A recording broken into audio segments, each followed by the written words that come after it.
All right, welcome everybody to the podcast today, Teaching Accounts. As always, I'm Abel Maesis. I'm an instructional math coach at Ceres Unified School District. And today, I am so happy to be talking with a teacher in our district, and I'll let her introduce herself. So go ahead.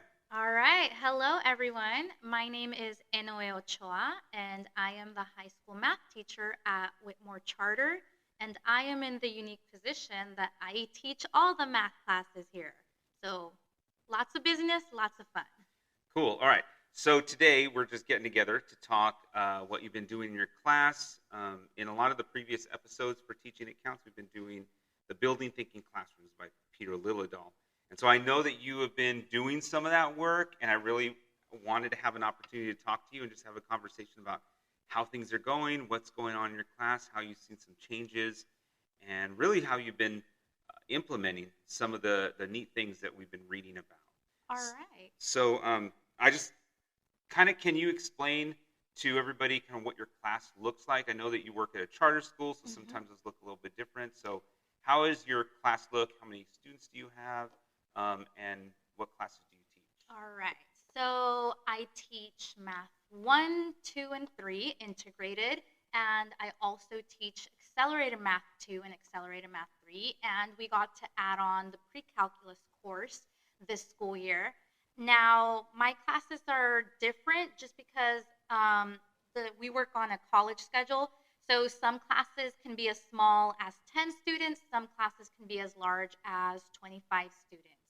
But what I really strive for this year is to make sure that no matter how large or small each class was, that every student was able to learn and participate and show me the understanding, because as teachers know, that's really how we can gauge where students are at in their learning progression, is checking for understanding. So one thing that I have really enjoyed, I attended NCTM in late September with Abel and some other fellow teachers, and we got to see so many cool strategies on how students can showcase their learning versus a teacher explaining everything ad nauseum and boring them to tears.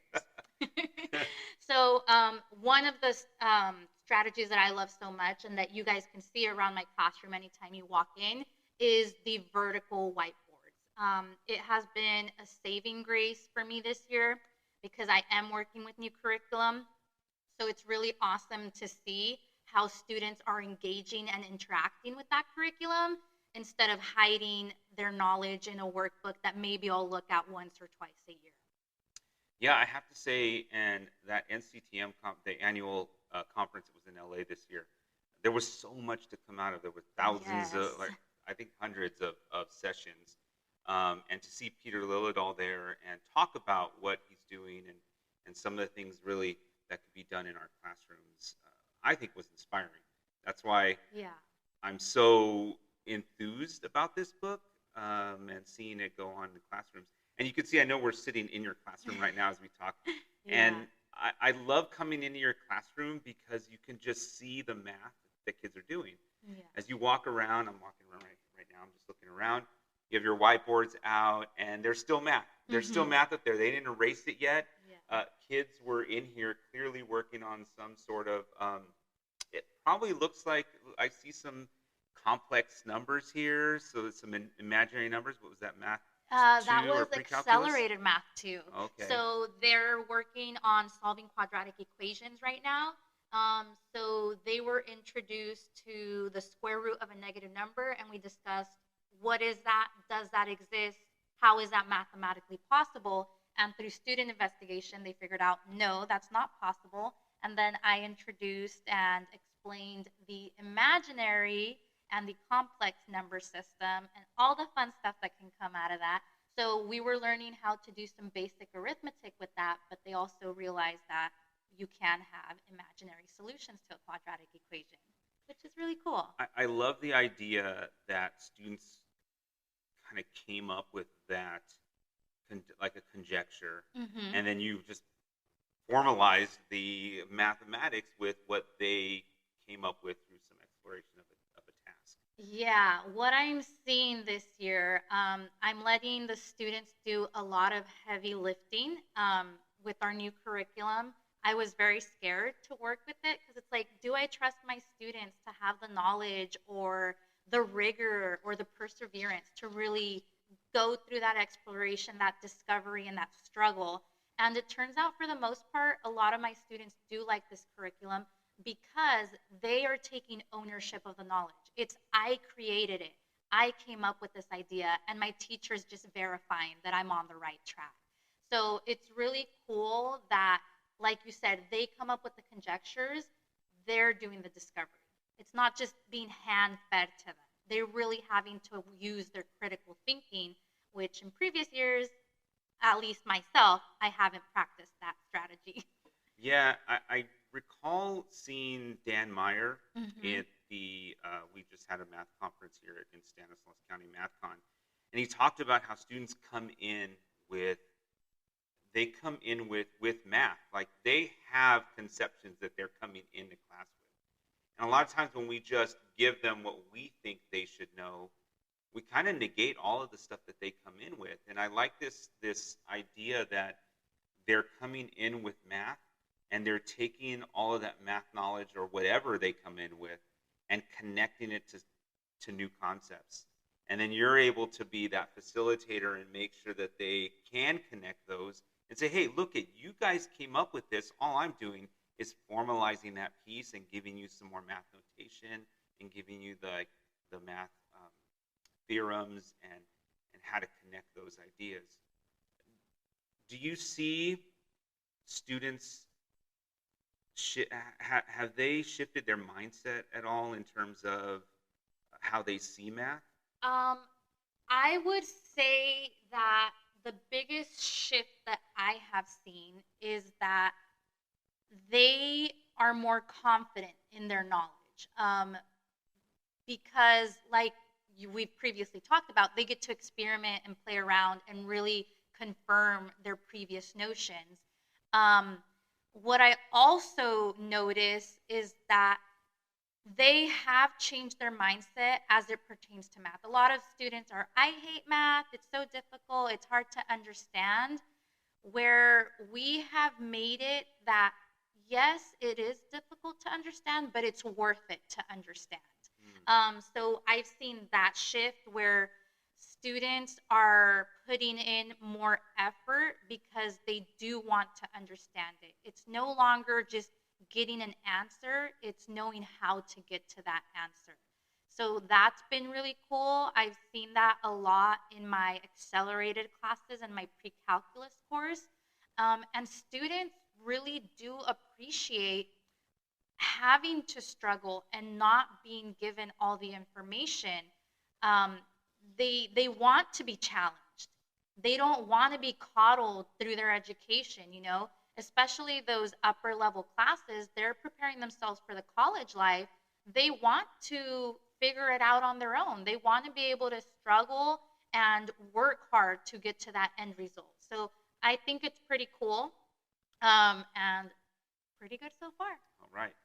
The You bring up an interesting point that students want to do it, or they want to have the heavy lifting. Mm-hmm. I think a lot of us often we come into teaching thinking like we're coming in to help students and we want to help students, and when we see them struggle we have to resist the urge to like jump in right away Oh, for sure. because it's just kind of our nature as teachers is to come in and we want the best for our kids and we want to get in there and help them understand, but sometimes it's counterintuitive. By giving them too much, we're not allowing them to take responsibility. We're not allowing them to actually do the work that is necessary to actually learn. Because learning is not really simply just somebody telling you how to do things. You have to make mistakes and then analyze that mistake and then figure out how to move on from that. And having that coach or facilitator there to really help you along that path is, I think, really what we're trying to do. So that's interesting that you bring up that the kids, one, are more confident, but two, they enjoy having the time to bring to the table their own learning. Oh, for sure. What I am also really happy about, something that this new curriculum we're working with has suggested in many of the lessons, is a lot of group work. You know, it's no longer the teacher gives you an example and the student does. It's group work to explore and discover a concept. And it's really awesome because I do different groups daily, so it's never working with the same people twice, and students have learned to work with others that think differently from them, but they've also learned to respect each other's ideas. And going into our math practices, they've learned how to respectfully debate, you know, and counter example a certain definition, things like that. So it's really nice that they're sharing the knowledge with each other. And what I am really trying to work towards, hopefully within the next year or two, is for it to be kind of like a community learning project. It's not just one on your own, it's one for all and all for one, you know? Mm. If one of us is falling behind, we're all falling behind. So we got to make sure everyone's understanding. Yeah, that reminds me of the movie Stand and Deliver. You Mm-hmm. know, you know this. Jaime Escalante just had an impact on my teaching career, and a lot of his philosophy was built around that whole team dynamic. So much so that when I would my I guess my saying, if you ask some of my students, my saying was always "Go team." All right, Mm-hmm. let's go team, and that was the way I kind of let students know it was time to get into their groups and start working on the task. Was I would just say, "Okay, go team," and Mm-hmm. that was their release. So I think that that culture that we build within the classroom is so critical for students learning. He mentions Peter Liljedahl mentions in his book about that random groups, like you just mentioned, how you randomly place students in their groups every day. It helps students with empathy, and it helps students with that culture. Yeah. And it also helps students be accountable because they can't get comfortable and be like, oh, we have the person that's going to do all the work. It's like, well, I don't know who I'm going to be with today. So I got to make sure I pull my weight, and we show up and we showcase our understanding, you know? Yeah. So I know that when we talked before, when you started to do this, we talked about those three things that the first three chapters in the book, having tasks, student tasks, and having vertical whiteboards, and then the random groups Mm-hmm. every day. I kind of just want to go back and ask you about how each of those is going. So, like, I know the tasks really come from our new curriculum. Mm-hmm. And so, for those of you out there, the curriculum we're using is Open Up Resources. Uh, they provide lots of student tasks. It is a task centered curriculum. So, that's something different for our district. And the other two things you'll have to do on your own, which is the random groups and the vertical whiteboards. So, given that you are talking about the new curriculum and that's been working well with the tasks, how long did it take for students to really start to get comfortable with the other two things, the randomized groups and the vertical whiteboards? So with my actually with all my classes, the vertical whiteboards was kind of a struggle. They were shy in showcasing their work at the beginning because that's not something we've done before. It's always been work at your desk. The teacher's going to come check on your solution, things like that. So now, you know, they really had to learn on that mistakes are okay, because that was the biggest hindrance, right? What if I get it wrong? Everyone's going to see that I don't know how to do this. But what I kept on reinforcing to students is that these whiteboards are for me to gauge where they are in their learning and to push them further if needed, or give them a hand, you know, if I see that they're stuck. What they have learned is that these whiteboards are also for them to check each other. I've noticed specifically today in one of my classes, one group was stuck on a problem in Math 1, so they peeked over at a group 2 spots over, and they're like, oh, that's how they started. And they kind of got the ball rolling for themselves. So it's like we're no longer hiding and like locking our knowledge in a box. It's like we're opening up to share. We want to see everyone's ideas and everyone's thoughts. So they're doing pretty well. I would say it took about a month for them to get really comfortable with it and really engage with it. So now students get excited when it comes to whiteboard work because that typically means, okay, the teacher's done teaching her part. Now we get to go have fun. Right. They don't want to sit there and hear us drown on or like go on and Exactly. go on and go They're all, on. what does the teacher know, Yeah. right? And just so everybody knows, we are in a classroom, so you're going to hear dings from the from the school Yeah. every once in a while. We're a K-12, so we have bells for every moment and period. Yeah. So how about the randomized groups? How long does it take students to get used to the randomized groups? So with my upperclassmen, the randomized groups were they were quick to catch on because they've had that in other classrooms. I've just never used it in mine. So they were comfortable with that strategy and they actually like it because they're able to work with different people. Because my upperclassmen, we do have small groups. It's like a class of 10 and a class of 13. So it's nice to change up who you're working with, you know? With my lower classmen, we're actually mm, struggling a little bit on that one because it also kind of goes hand in hand with social behavior and friendship groups and things like that. So with my math 1 and my math 2 group, sometimes students try to be like, no, I don't want to be with that person, or oh, I'm going to switch over to this group. So they try to wiggle out of it because they don't want to work with certain people. But what I keep on stating in the class is that we don't have to like people to consider and respect their ideas. Just because we find someone annoying or frustrating or we think differently from them doesn't mean that they are wrong or that their thoughts are not valid. So it's kind of going into that social emotional behavior as well of learning to work with others and having empathy for students that are struggling, maybe that are falling behind, and you're going to have to help a little bit extra. But like I mentioned earlier, this is a community effort. If one person's falling behind, we got to help them get back on track. So we're all moving forward. Right. Do you see students still, like, how long have you been doing the randomized groups every day? The randomized groups, I've probably been doing it for about 2 months solidly. Yeah.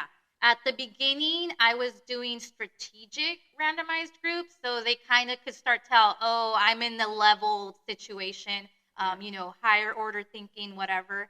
So now I just starting, I think at the end of September, I started doing the randomized groups, and that's better because students, again, are more accountable in their knowledge. We all have to put in effort.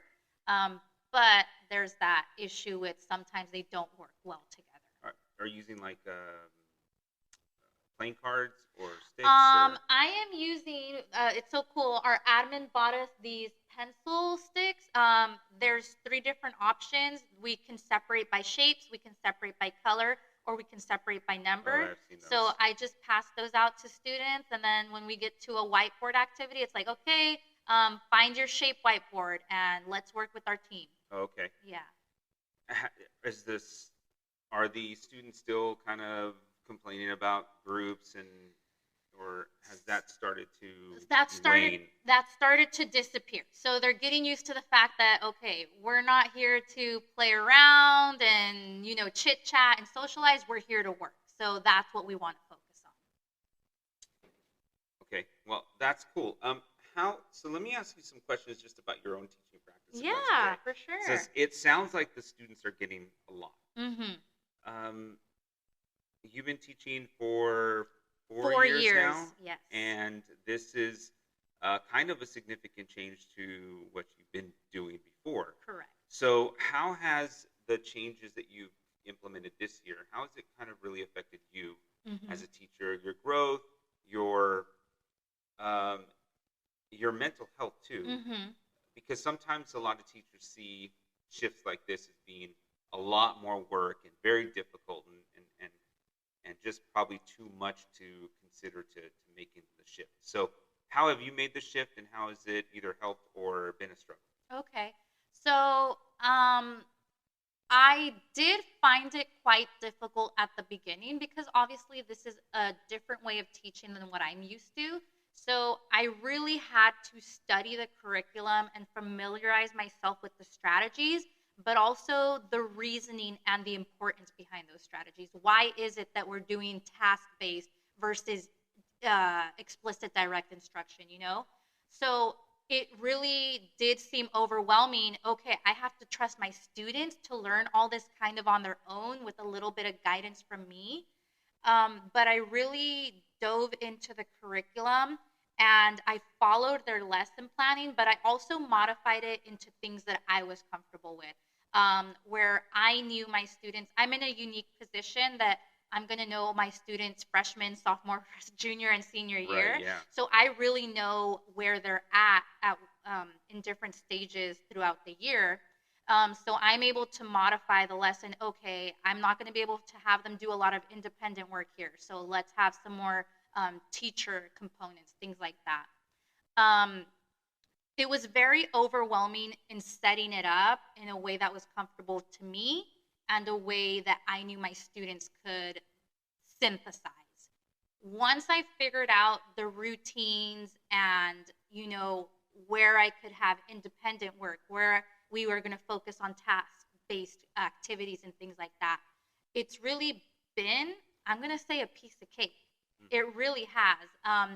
The curriculum itself is very wonderful in that it provides so much detail in the lesson planning and it gives so much help in kind of predicting where students will get stuck, what type of conversations you want to have around what concepts. So that is really nice. And I also feel that this way of teaching is so much better for my state of mind, for my Mm. mental health, Mm-hmm. because before I would be doing all the teaching, all the explaining, all the examples. And when students would fail, I would get so hurt in thinking, what did I do wrong? What could I have done to help them? Which teaching is a teacher's job, but a student also has to put in an effort and be held accountable for their learning and their progression, you know?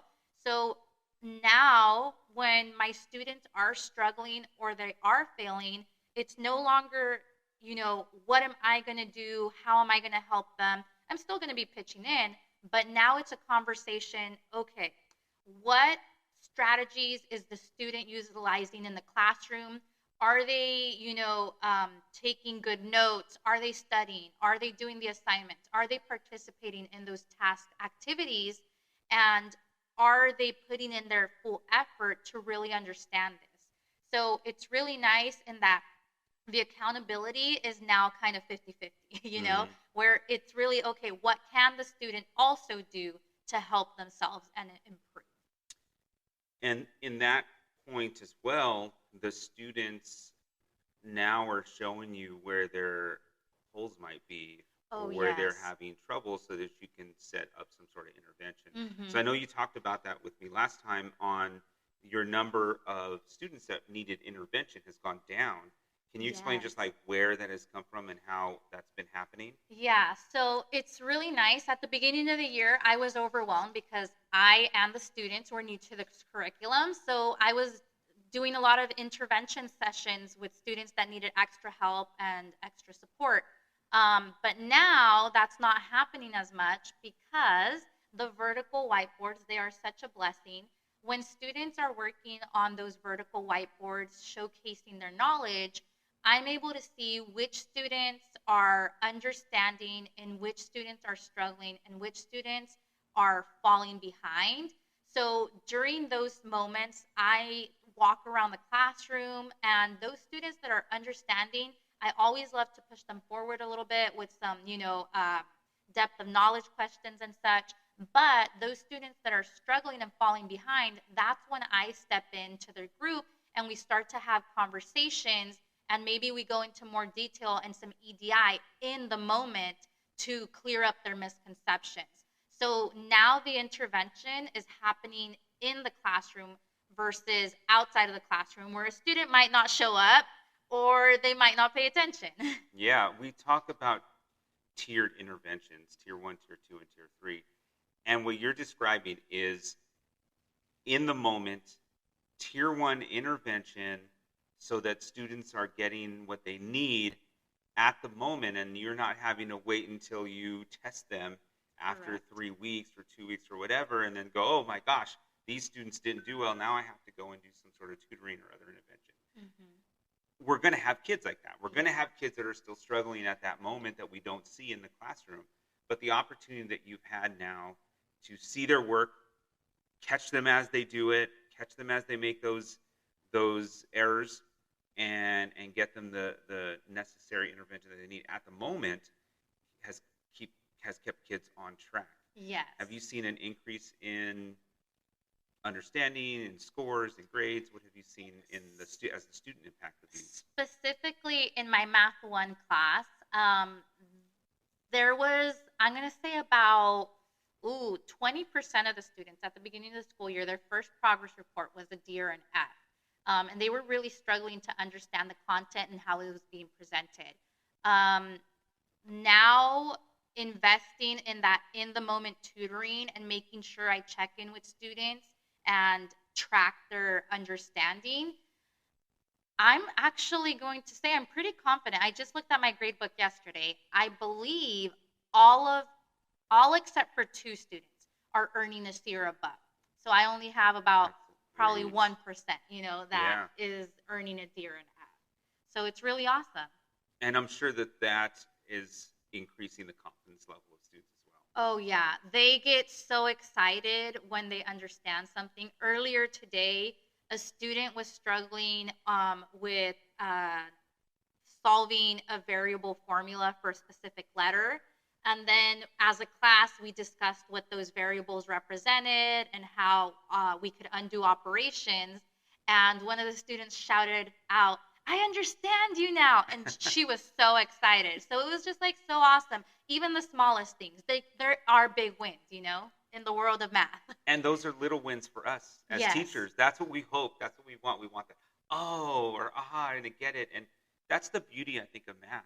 Oh, for sure. That it is a big puzzle. Mm-hmm. And we get excited when we can solve those puzzles more when we can solve it knowing that we solved it. Yeah. Even with a little help sometimes. But if someone was just to give it to us all the time, where's the fun in that? Yeah. Where's the fun in that? So I have one more question for you before we wrap up, because we're coming to the end here of our. I mean, we can talk for hours. We can keep going and talking for hours about all of this stuff and about teaching. But what's next? Like, what's your next move as you see things really working for students? What do you see as something maybe you might move forward with? So moving forward, I've talked to our instructional coach, Wendy Ferguson. She's awesome. We are trying now to marry the Open Up curriculum with the district's learning intention and success criteria and the framework. We really want them to blend well. So what I'm focusing on, I'm hoping in the next semester that students are able to utilize their whiteboard work as evidence for reflection upon success criteria. So really tracking their understanding, but also, making those direct connections to, this is the work I did in the classroom. Wow, I'm successful in this concept. I've mastered the learning intention. So that's where I'm going. That's great. And I have great news for you. I have been working on a tool to help teachers use Open Up resources and marry learning intention and success criteria. There we so go. We have to talk after this podcast to get together and take a look at that tool that I'm working on. So, well, anyway, it was great talking to you today. Again, we can talk forever about what's happening in your classes and the success that students are having. But I want to thank you for joining me today. Thank you, everyone, for listening. And that's our podcast. Thank you very much. Woo! Go do some math, right? Yes, always.